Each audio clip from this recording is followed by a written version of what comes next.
Hi, this is Vincent. I'm currently recording on my pool table. Interesting enough. I know it's been a while since I haven't made a video, but things have changed a lot. For one, I went ahead and bought myself a PS3. And for those who are going to go ahead and ask me what's your online ID or whatever, just to tell you, I've only bought a PS3 because of the old games I used to play back in my PS2 days. Yeah, I bought a PS3 first generation with a year warranty, but getting to the point at hand, another reason why I bought it was because I like to use something else with my Afterglow headsets. Which also brings me to another point. I am no way whatsoever affiliated with GameStop's new promotion, which is the if we don't have it, we'll just go ahead and order it for you. You pay it there, and then they send it to your house for free, unless you want to do faster shipping, which then you'll have to pay more. Well, these are the wireless Afterglow headsets, and I have to say I'm actually impressed. Now I have Turtle Beach's X32s that take 2 AAA batteries. Needless to say, that thing runs out of battery power considering I'm using rechargeables about every day. So I have to recharge another battery pack before I can use it the next day, or sometimes while I'm gaming. Well, these are a little bit different. The reason why is because they use lithium polymer batteries. Somebody tell me if I'm saying that wrong, but then again you would have to do a video response for that. I didn't do an unboxing considering so many people already do unboxings, and to me that would be pointless. I'm just going to tell you what the stuff it does come with. And by the way, this strap here, yeah, that's my own. They actually use twist ties in all their products as well. First of all, I'm just going to go ahead and get on the basics of it. You have the headset itself, which is like a traditional headset, except for the fact that this mic actually extends out and goes back in. The mic is metal like the Turtle Beach type, but is covered, the outer shell of it is covered in plastic, which makes it a little bit better so that we can make any noises on it that easily. Another thing I've noticed is that you got the classic band here, but then you have this stretch band that goes around your head. I thought that was going to be a problem, but it actually isn't. It uses a type of wire, not like piano wire, thinner type, to make it so that way it stretches no problem and retracts once your head's gone from it. The 2 wires here are standard from a regular headset. Basically all the audio will go into your right headphone and then transfer over to your left. Left has no functionality whatsoever. In fact, the left has nothing on it, while the right has several things. It has the mic itself, which, by the way, you do not have to actually extend out the mic in order for the mic to work, which is another bonus. On the top right here, if you can see that just fine, right here, that's your volume button, or your volume rocker. That's for everything pretty much. And then you have a chat and game rocker. The chat and game rocker, I love this feature. They've basically taken both the chat and game rocker from a traditional Turtle Beach headset and combined them. Now a lot of you are going to say that's not going to work. Well, you're always fiddling with your chat and game volumes, right? Well, you always have like game on, like, say, lower than chat. Then it's the same thing here pretty much, and you still have the volume rocker right here, so that's not really a problem. You can completely cut out your chat or completely cut out your game, just depending on how you set it. Another part on here is it also has a line-in jack. Now, just to get this part out of the way real quick, when you are using the wireless headphones and you plug something into the line-in jack, your wireless headphones automatically go into wired. They'll still be powered on, but they're wired now, which means all wireless connections are canceled out automatically. Then you also have your Xbox line in as well, which that one's different. That's your chat system for your Xbox. Now, it uses a 1.5mm headset jack, and so does your controller. So you're going to have to run a wire, so it's not completely wireless with the Xbox 360. On the other hand, it is completely wireless with the PS3, Wii, and the PC. Now, one thing they never did clear up, which actually worried me in the videos I've watched, is the microphone. Now, with the Xbox 360, I have no problems with the microphone, nothing at all. but I didn't know about the PC or the PS3, even though at the time I didn't own one. Well, like I said, I went out and bought one, but getting to the point at hand, what it is, I'll go ahead and move over here. This is the actual dongle. The dongle is more of a transmitter, but it's also a receiver. I'm sorry, it's more of a receiver than a transmitter. The thing itself is small, light, very nice, very elegant, very sleek. It's got the little symbol right there, hard to see. Of course, you can always find that symbol right here as well on the button. But basically it has about a 4-foot long cable, and I know this is a mess here, but you can just deal with it. Now when you hook this up to your Xbox, your PC, or any type of power outlet for the Xbox only, then all it is a sender. I'm trying to think of the proper word.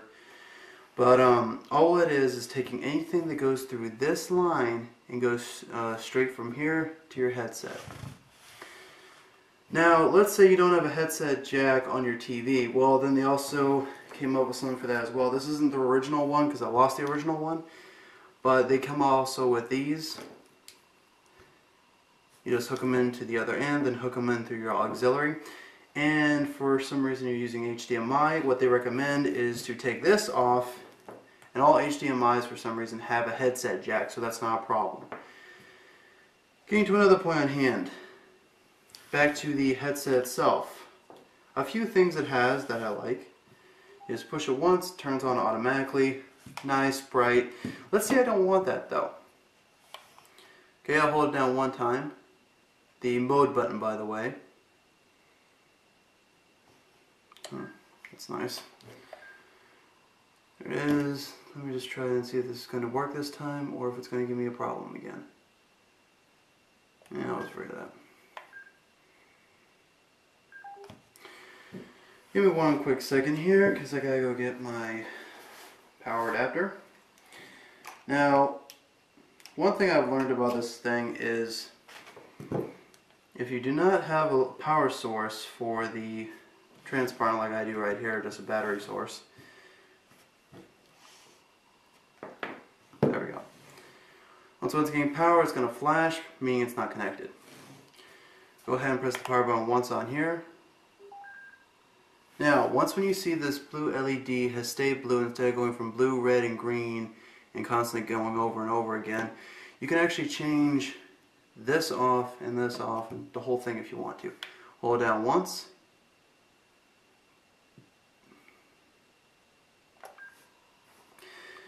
Now, as soon as you see the type of color, the type of scheme you want, just the band or just the headphone, let go immediately right when you see that. That way there's no problems. Now, another thing is that this thing will stop flashing once it's shown that it's connected. If you want to go from anywhere from pure audio, which is literally just pure audio, to boost for more of the first-person shooter, just click the mode button, don't hold it down, cycles through all these. And then if you press it one more time, then it goes to this other mode, which is more for RPGs, movies, and stuff like that. It just sounds better. Now let's say you just don't really want to use this as a power, you just really don't want it to be a wireless headset for some reason. Like you just want to hook this up to your computer or something. Well, they went ahead and gave you something for that as well. Now I thought these were Bluetooth, but unfortunately they're not. And I'll get to that in a minute. But they give you this about 6-foot long cable right here. This 6-foot long cable, if you look closely enough, not sure if you can see that very well, but if you look on there, there are 3 black prongs. There are normally only 2 black prongs, which indicate a headset. 3 black prongs indicate a mic or a controller. Now, once when you plug this in, the entire thing can be off or it can be on, up to you. Either way, it acts like a wired headset now. And because of that, you also can hook this up to an Android, an iPod, anything that will accept a 3.5 headset jack. Note that when you do this, here's your setup process. Actually, I'm going to make a setup video later on, but Unfortunately, because of that, there are a few difficulties, and I'll explain that in a different video. Just to clarify, this is a review only, and the actual setup videos for each system, except for the Wii, will be later on. Now, to tell the difference between the line in and the Xbox 360 is green, brown, gray. That's really the only difference. That and the 3.5 1.5 connectors. Getting away from that, and the headset, which by the way, the headset's actually pretty comfortable. I don't know if it's my head or something, but after a couple hours, I actually started to feel a little bit of pain around my, a little bit behind my earlobes, which these things actually fit around my earlobes, but I don't know what it is. It could be just because these things are actually pretty tight, which can be a bothersome pain in the ass sometimes. Another thing I want to go ahead and clarify on here. Once when this is turned on and everything, and you just don't want to talk to the guys for a minute, or you need to talk to somebody else real quick, but you want it muted, just press it once, you'll hear a beep, no problem. Press it again, make sure you hear the beep. And to turn it off, just that, flashes, and then it's off. Another thing I want to go ahead and say, and it's kind of a surprise to me. They give you a 12-foot long USB cable. Micro USB to regular USB. So, for your Wii, PC, Xbox, PS3, they all have USB capability. So because of that, you can go ahead and charge these up while you're playing. Now, I went ahead and tried shutting them off while they were charging. Yeah, that doesn't work. It'll shut off, but then 2 seconds later it'll turn itself back on. And what happens when it's charging, I'll go ahead and actually show you.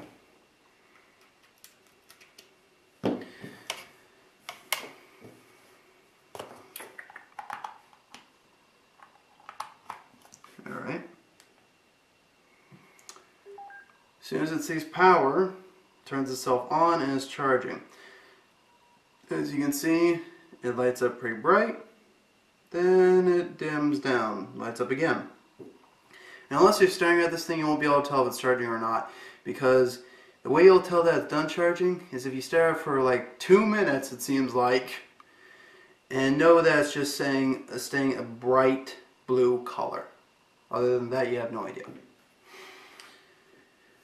And like I said, unless it sees the receiver, this light right here is just going to keep on. Oh, never mind. Forgot about that. It's also on its charging sequence. This also shuts off, which is going to be another good part once when I come up to the cell phone bit of this and everything else. Now, I'm just going to go ahead and get this out of the way, considering a lot of you are probably going to ask this, like, what about the PS3, what about the Wii U, what about the PC? As I said before, this is more of a sender than it is a receiver. It is also a receiver. There is a mic receiver in here, built in. And what happens is that when it comes to a PS3, make sure it is plugged in to the PS3. Not to a wall outlet, not to anything like that, to the PS3. The PS3 will recognize the software, and all you gotta do is go into your settings and set it. I'll go ahead and make a video about that later on. As for the Wii, probably the same thing. PC, exact same thing. It'll see it, it'll install the correct software. Nothing to worry about on that part, and then you just gotta set your mic settings. Besides that, there's really nothing else to it. The only things you really need to do is read the instruction manuals and follow the next videos I'm going to probably be uploading on YouTube in the next couple days. But besides that, this is Vincent from Full Flame Productions. Do I like this headset? Yes. Do I recommend it? Yes. What's my rating for it? 9.5. Reason why is because it's nice, sleek, elegant, blah blah blah blah blah. It's a little bit tight on my head, which actually does cause a problem sometimes, and the fact that it will give me a 1-minute beep when it's low on battery power, and it'll only last 10 minutes after that, which is good, but again, tiresome. The other reason why I'm giving it a lower rating than what I would normally give, like a 9.8, is because the charging is not very good at all. Just to tell if it's charged or not, like I said, it's like you have to stare at the damn thing to make sure it's not going back dimming down. But on the plus side to all that, they actually give you everything you need. It's a very nice headset, no problems. Oh, but there is one other thing that I give it a lower rating for. If you have this hooked up to your Xbox or any other, or anything really, make sure that the headset and the receiver are not blocked by anything. Not a TV, not the console, not a chair. The reason why is because what will happen sometimes is all of a sudden it loses signal and there's a high-pitched whine. Your players, other people won't hear it all that much, but you'll fucking hear it. And it happened to me twice because I hooked this thing up to an HDMI TV and had this thing hooked up to the back of it when I was playing on my Xbox. But as I said before, this Vincent Wolfland Productions. Is the product worth $100? Yes, it is worth $100 because pretty much you're paying $100 for like a $130 headset like the X32s that I have. And on the plus side of that, you get a headset for the Wii, Xbox, and the PS3 all wrapped together. It's definitely fucking worth it. Sorry for my cussing, but I just gotta say that because now I got a headset for both of my consoles. At any rate, I'll see you all in another one of my videos, which will probably be one of the setup videos for probably the Xbox or the PS3. I'll see you all in another one of my videos.